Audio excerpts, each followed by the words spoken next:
US Secretary of State Antony Blinken has criticised Israeli settlements in talks with the Palestinian Authority President. The top American diplomat is in the Middle East for his first visit, which has coincided with a surge in violence between Israel and Palestine. Our Washington correspondent Annalise Nielsen joins us live now. Annalise, these were quite pointed remarks from Blinken.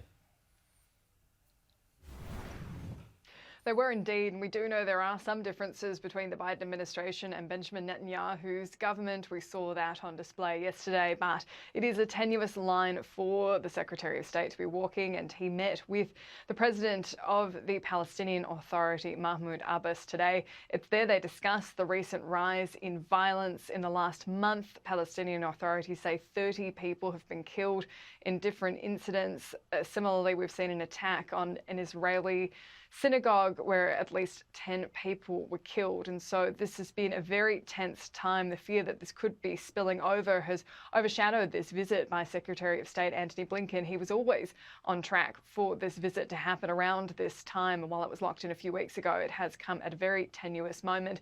It was in these discussions with the Palestinian government as well as the Israeli governments that he's raised the issues of the recent violence and also about how to proceed with this two-state solution, which the US does continue to support.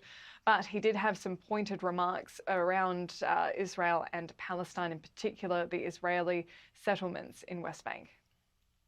Those are the necessary first steps, but they're also not sufficient.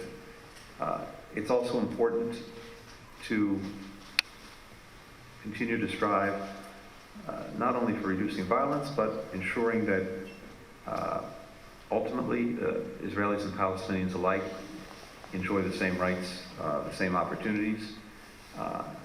What we're seeing now for Palestinians is a shrinking horizon of hope, not an expanding one, and that too, we believe, needs to change. We have always shown commitment to international legal resolutions, renunciation of violence and terrorism. We are now ready to work with the US administration and the international community to restore political dialogue in order to end the Israeli occupation of the land of the State of Palestine on the 1967 borders, with East Jerusalem as its capital. Secretary Blinken also met with US business leaders while he was in Ramallah. Annalise Nielsen, thank you.